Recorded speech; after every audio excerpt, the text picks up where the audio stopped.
Bienvenue sur le podcast Le Refuge des parents. Je suis Lamia Scali et mère de 2 enfants. Nous le savons déjà, être parent c'est beau, incroyablement beau. Et c'est aussi compliqué. Mais nous n'avons pas à le vivre tout seul. À travers cette plateforme, je souhaite vous apporter des outils et astuces basés sur des recherches approfondies et ma propre expérience, à nous éduquer sur ce parcours de la parentalité où nous avons le privilège de faire partie. Cet espace est pour vous, donc j'espère sincèrement que ça vous plaira. Merci d'être là. Bonjour à tous et bienvenue sur le podcast du Refuge des parents. Alors le sujet d'aujourd'hui, les récompenses. La recherche sur l'impact des récompenses nous laisse penser que, au final, les punitions et les récompenses sont en réalité des activités sur un continuum, plutôt que d'être complètement différentes, c'est-à-dire qu'elles sont quantitativement et non qualitativement différentes, et que si nous avons décidé en tant que parents que punir notre enfant n'est pas quelque chose qu'on veut faire, alors peut-être qu'on devrait y réfléchir à 2 fois avant de les récompenser. Puis d'un autre côté, il y a certains articles qui ont une conclusion différente, comme par exemple l'article de Melinda Moyer, qui explique que récompenser les enfants présente des avantages potentiels et moins d'inconvénients que Alfie Kohn et d'autres ne l'ont affirmé. Et puis on ne récompense jamais nos enfants pour avoir fait quelque chose qu'ils trouvent déjà intéressant.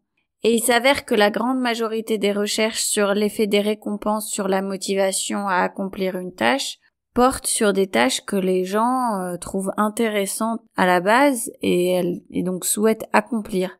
Donc cette partie, elle est un peu problématique.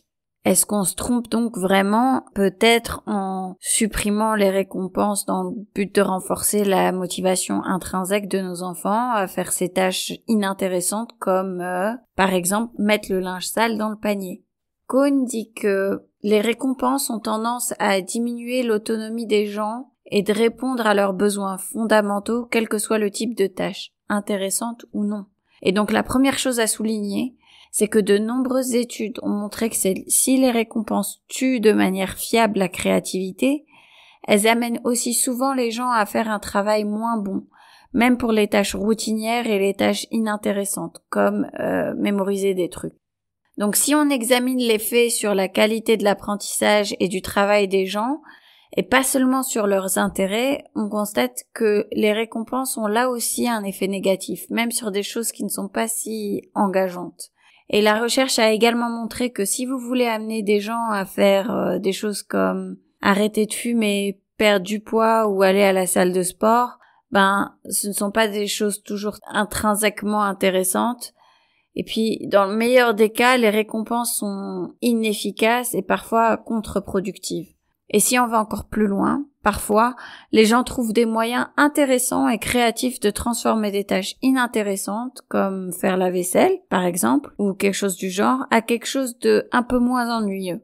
Et les récompenses affaibliraient alors ces techniques qu'on se donne et qui sont plus créatives en raison de leur effet négatif sur la créativité. En plus, c'est pas toujours possible de supprimer chirurgicalement les tâches intéressantes des tâches moins intéressantes. Souvent, une seule tâche peut avoir des fonctionnalités à la fois intéressantes et inintéressantes. Et c'est certainement vrai pour beaucoup de choses que les enfants apprennent à l'école. Alors si on se dit, on fait comme avec les chiens et on offre des biscuits, si la tâche est ennuyeuse, vous finirez par tuer également l'intérêt pour les choses intéressantes. Et puis en plus de tout ça, une réponse de plus à tout ça, c'est que il y a cette hypothèse selon laquelle s'il y a une tâche sans intérêt et que la personne qui a le plus de pouvoir dit que vous devez bien la faire, ça y est quoi, c'est fini. Et les récompenses peuvent être le moyen le plus efficace d'inciter nos enfants à faire ce qu'on leur demande de faire. Et ça permet surtout aux parents et aux enseignants de nous éviter d'avoir à nous poser cette question, est-ce que ça vaut vraiment la peine? Est-ce qu'il doit vraiment faire ça? Ou aussi souvent? Ou de cette manière?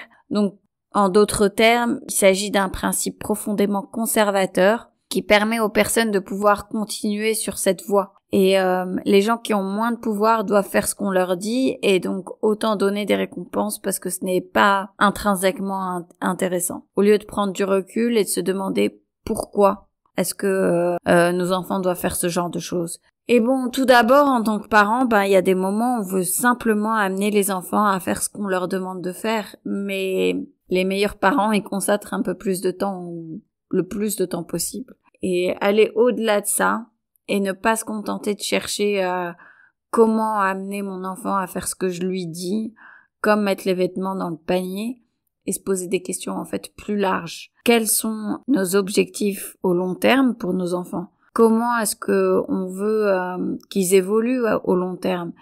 Quel genre de personne est-ce qu'on veut qu'ils soient? Et les réponses à ces questions sont assez standards en général. On veut que nos enfants soient heureux, qu'ils aient des valeurs morales, qu'ils soient attentionnés et compatissants, qu'ils soient indépendants, qu'ils apprennent tout au long de leur vie, curieux, créatifs, vous voyez, ce genre de choses, quoi.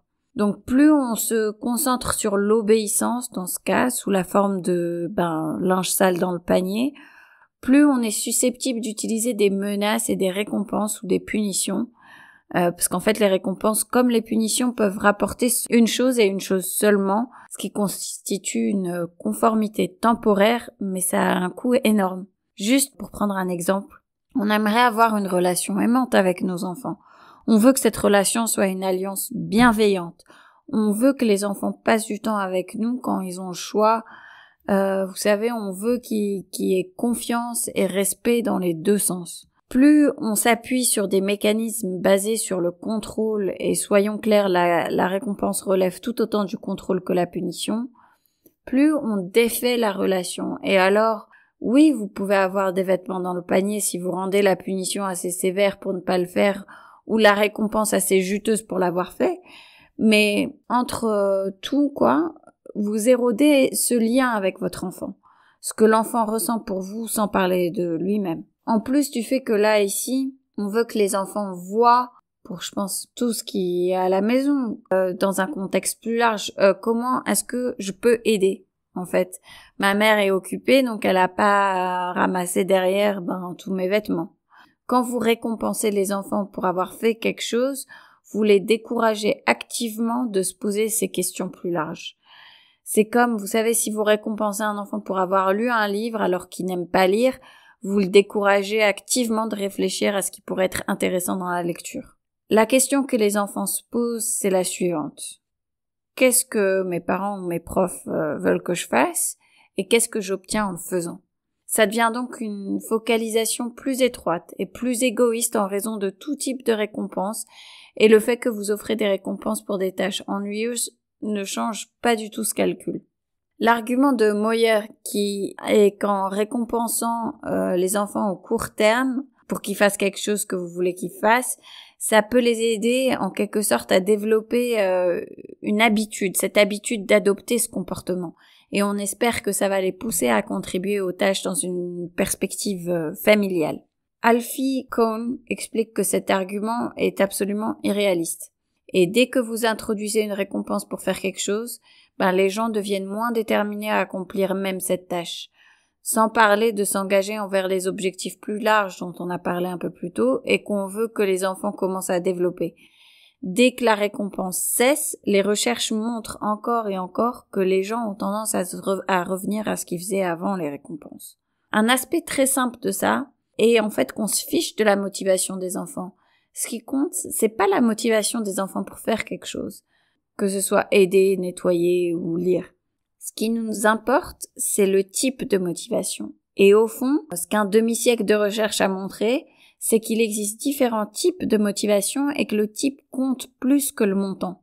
Et quand on motive les enfants à faire des choses, au mieux pour obtenir une récompense, ça ne les aide pas à développer l'engagement ou au pire la motivation intrinsèque. Ça fausse complètement cette motivation intrinsèque.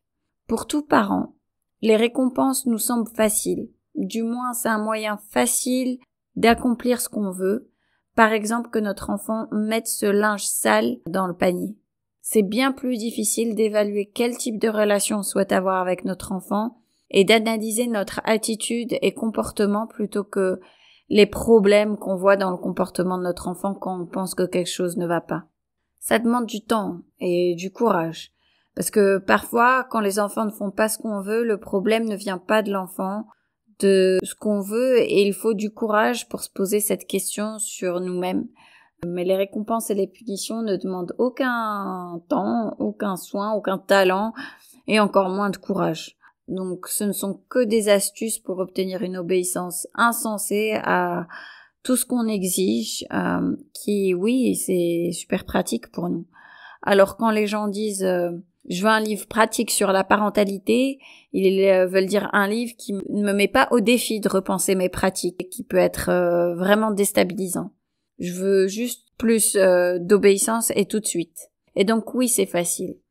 Une deuxième raison pour laquelle je pense que les récompenses continuent d'être populaires, c'est que les récompenses et les punitions sont largement acceptées, voire attendues dans la culture dans laquelle on vit, qui est une culture qui ne valorise pas vraiment l'autonomie des enfants autant que les enfants qui sont simplement, qui se comportent bien et font ce qu'on leur dit. Et si on n'utilise pas de récompense et de punition, si nous avons tendance à demander plus qu'à dire, alors on est perçu comme permissif. Et c'est le conseil en fait qu'on entend en général. Et une autre raison pour laquelle je pense que les récompenses et les punitions sont populaires, c'est qu'elles sont entre guillemets aussi efficaces à court terme. Si je vous donne 100 € maintenant pour enlever vos chaussures, vous les enlèverez sûrement. Donc les récompenses fonctionnent. Ou si je vous menace d'une punition aussi. Mais les récompenses et les punitions non seulement n'aident pas au long terme, mais en plus aggravent les choses en partie à cause de l'acceptation conditionnelle qui rompt cette relation avec les enfants et en partie à cause de la façon dont elle diminue cette motivation intrinsèque des enfants. Mais il y a une autre raison pour laquelle je pense que les récompenses affaiblissent l'intérêt pour les choses, notre engagement à leur égard, ce que Mock, Lepper et d'autres ont montré empiriquement, c'est pour être très simple. Si vous dites aux enfants « fais ça et tu obtiendras ça », vous avez dévalorisé le ceci. Si vous dites aux enfants voici la récompense que tu auras pour avoir aidé à la maison, vous leur faites comprendre que aider à la maison, c'est nul quoi. Donc vous savez, si vous dites à votre enfant fais tous tes devoirs de maths et tu pourras passer 1 heure de plus à regarder la télé, vous venez de lui apprendre que les maths sont terribles. Bon, disons qu'on est convaincu maintenant. On est désormais convaincu que les récompenses ne sont pas la voie à suivre, mais peut-être qu'on aimerait encore un peu l'idée que notre enfant mette ses vêtements dans le panier. Quelles options avons-nous? Donc, faut commencer par remettre en question votre demande. Pourquoi? Si ça provoque autant de tension, si ça mène à une bataille, si ça endommage votre relation, alors oubliez les foutus vêtements dans le panier. Je veux dire, il faut avoir un peu de recul ici. C'est le contraire des conseils qu'on reçoit de la plupart des livres sur la parentalité, qui partent du principe que tout ce que vous exigez est légitime. Donc, juste là, question de ça. Mais supposons qu'il est important de mettre le vêtement dans le panier. Quel est l'effet? Parlons de ça à nos enfants. Ça veut dire que, par exemple, ça veut dire que je dois récupérer tes vêtements plus tard. Tu sais, ça me fait mal au dos. Ça me fait plus de travail. Parce que je passe la majeure partie de ma journée à faire la lessive ici. Qu'est-ce qu'on peut faire? Et si on met un autre panier, un joli panier ici, plutôt que là-bas, on se répartit les tâches différemment au fur et à mesure que l'enfant grandit. Je vais récupérer les vêtements dans le panier, puis toi tu les mettras dans la machine à laver plus tard. Est-ce que ça marche? Mais surtout, en fait, ce qu'on fait là, c'est-à-dire, vous savez, on résout tout ça ensemble. C'est respectueux et ça aide les enfants à développer ces compétences. Ça favorise à la fois le développement social, moral et intellectuel. Rien de tout ça n'arrive quand on donne à l'enfant un biscuit pour avoir mis les vêtements dans ce sacré panier. Ils sont ravis, en fait, de jouer un rôle dans tout ça en général. Et c'est à eux de devenir des penseurs et ils se sentent également respectés et dignes de confiance de notre part. Ce qui est à l'opposé de ce que ressentent les enfants qui reçoivent un autocollant, une glace ou pour s'être conformés sans réfléchir à l'autorité des adultes. Ce que je veux souligner ici, c'est que s'éloigner des récompenses, ce n'est pas seulement un foyer plus agréable et plus heureux. Cette approche de travailler avec nos enfants fonctionne mieux en particulier pour obtenir des éléments qui comptent au long terme. Ce n'est pas seulement plus agréable, c'est plus efficace selon des critères significatifs. Et même s'il faut plus de temps dès le départ pour trouver une solution à ce problème avec votre enfant, ça peut en fait vous faire gagner du temps au long terme, parce que rappelez-vous que le contrôle parental entraîne parfois une conformité temporaire, mais ça ne résout en aucun cas le problème. En fait, le problème ne cesse de réapparaître, en fait, ça réapparaît tout le temps. Et ça aussi, ça prend du temps et c'est difficile. J'espère que vous avez apprécié cet épisode. À bientôt pour le prochain épisode. Le refuge des parents, c'est un podcast de parents curieux. Vous pouvez l'écouter sur Spotify, Apple Podcasts et toutes les plateformes de podcast. Et si vous avez aimé cet épisode, n'hésitez pas à le partager, à laisser des commentaires, à mettre des étoiles. Vous pouvez aussi me contacter sur info@lerefugedesparents.com. À bientôt pour le prochain épisode.